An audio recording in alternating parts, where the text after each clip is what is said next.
Hello everybody, welcome back to the channel. My name is Alan, this is My Life in Taiwan, and in today's video I'm going to be talking about how, despite being only the 57th largest country in terms of population and 137th in physical size, how exactly has Taiwan recently found itself listed as number 17th in terms of richest countries in the world, ahead of countries such as Germany, France, Japan, and indeed my country, the UK.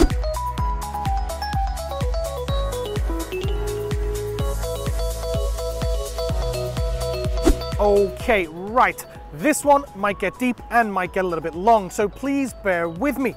Now, although I mentioned that Taiwan ranked as 17th richest country in the world, I don't really want to focus too much on that number and talk about which study that was in, because depending on how you measure richness and wealth and which study it's carried out in, Taiwan always ranks somewhere amongst the top 10 or 20% of richest countries in the world, depending on the criteria being measured. But what cannot be denied, Taiwan is a rich country. There is lots of money in this country, and although the balance and the way it's spread out may be somewhat skewed and not everybody sees the benefits of it, all I want to do today is give my opinion combined with some facts and figures that I found in research in order to explain exactly why I think Taiwan has become so rich.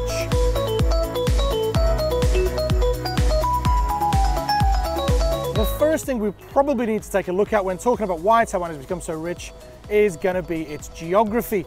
There is absolutely no denying that being located so close to China has had a huge influence over Taiwan's success during the past 50 years or so. Some would argue both positively and negatively, but I'm not even going to mention the politics for the time being, because many other countries in the region have also been affected by China's influence too, regardless of politics. And four of the strongest economies in the region have earned themselves the moniker of the four Asian tigers because of their huge economic success. South Korea, Hong Kong, Singapore, and Taiwan all outperform their relatively small sizes when it comes to earning money. And as I mentioned, China's sheer size economically, coupled with the West's insatiable desire for cheap products, has resulted in the success of these surrounding countries, either benefiting from supplying the Chinese manufacturers with parts and supplies that they need in order to make their cheap products for export, or in many cases making higher quality products than the Chinese do and exporting these around the world. Taiwanese companies such as HTC, TSMC, Acer, ASUS are all companies that fall into this category and are responsible for bringing huge amounts of revenue into the country over the past couple of generations during the technological revolution that Taiwan has very much been at the center of. I don't know the figures or the stats, but whatever device you're watching this on and wherever in the world you may be, it's very likely that some part of that device, whether it's the screen, the processor, or the entire device itself, was manufactured by a Taiwanese company.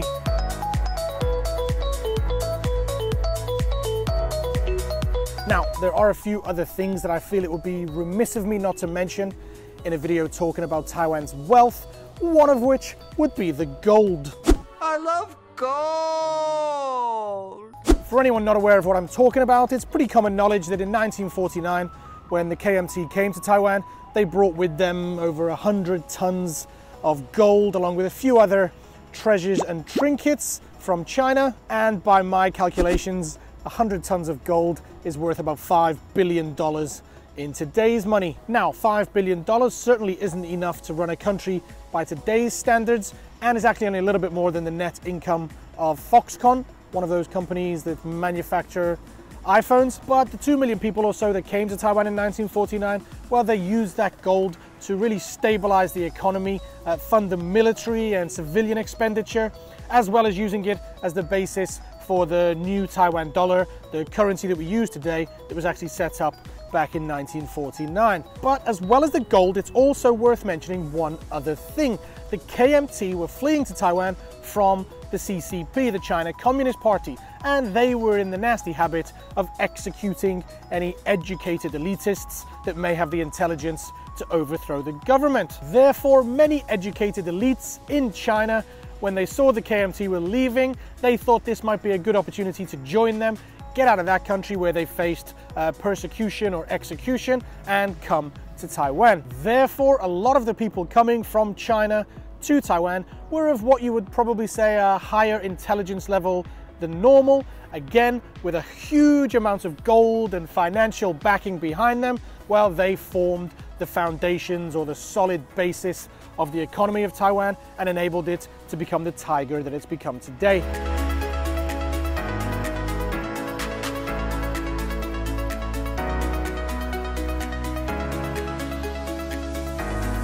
Now, one other question I had while researching this video was, why did it take the KMT so long to actually modernize itself and get Taiwan out of the kind of second world situation that it was in for decades? Well, basically, when the KMT first came to Taiwan, the plan had always been to go back to China and continue the fight once a little bit of regrouping had been done. The government did implement an economic reform in 1959, and of course, there's always the very sensitive topic of martial law that was in place from 1949 to 1987, a topic about which I'm not really qualified at all to comment.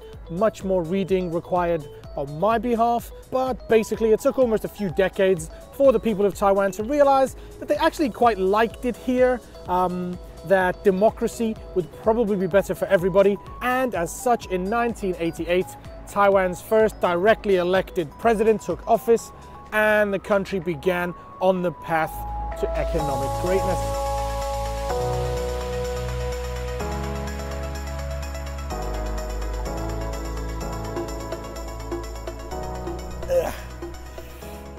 Okay, so where were we? 1980s, just as that all-important technological boom was about to take place and Taiwan was starting to democratize and modernize in order to provide a more prosperous future for its people. Great timing, because the technological powerhouse at the time, which was undoubtedly Japan, 1980s Japan, lots of Nintendos being made. I myself remember my NES console as a youngster and 7 or 8 years old, getting my first Game Boy. But anyway, yes, Japan was undoubtedly world-renowned for technology in the 80s, and as a result of that, was getting absolutely stinking rich. Probably a little bit too rich, and as such, the minimum wage of their factory workers had risen almost as high as a factory worker in the West would be getting paid. Therefore, unless Western countries could find a cheaper manufacturer elsewhere outside of Japan, that they might as well have been, or just as efficient, to produce products in their home countries. Well, step up Taiwan, our newly democratic, modernized, capitalist country, was ready to take on the role of budget technology manufacturer for the world, and thus the Taiwan miracle happened. The economy boomed, money flooded in, and Taiwan was officially established as a player on the world's economic stage.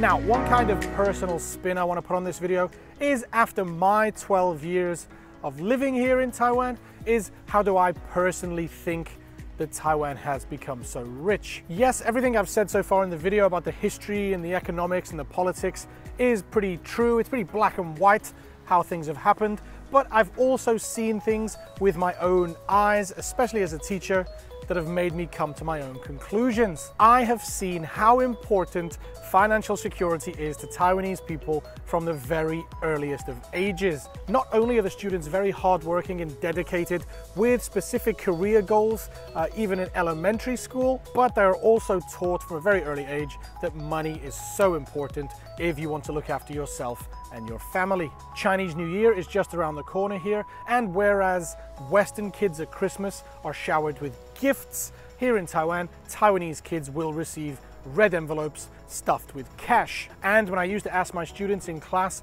what are you going to buy with your red envelope money? The answers always came back resoundingly similar. Give it to mummy, save it, put it in the bank, don't spend it. And no matter how much I try to encourage my kids to spend their money, buy themselves something nice, the majority of them are conditioned to preserve their money, save it, and not be too extravagant. And I think that this mindset comes from the history and the culture over the past century or so, that if you want to build a solid foundation and base for yourself and your family, then you're going to need a strong financial support to do so. And this is what I think has predominantly resulted in Taiwan's wealth. Yes, there's the KMT gold and the technology boom and all of those other things I've mentioned in this video, but without this mentality of looking after yourself and saving your money and not being too extravagant, I really think Taiwan would just be another country somewhere in the list according to its size and its population. I think if people in the UK, my home country, were to have this mentality, then the country would be in a much better financial situation than it is right now. We rely way too much on credit cards, bank loans, other people's money that we haven't quite worked hard enough for. The vast majority of Taiwanese citizens have built up some more of a substantial savings account, as I mentioned, because of this mindset of having a foundation to support yourself and your family. Completely different to how most people do it back in the West. Maybe, who knows? Maybe a few of you are screaming at the screen now, telling me how wrong I am, and if you are, then why not put that into a comment down below and let me know how wrong you think I am, or in fact anything else you've got to say on this matter. I'd love to start a discussion, as always, in the comment section down below. But I think that's enough. Time to say goodbye. So as for now, and as always, I'll see you next time in My Life in Taiwan. Peace.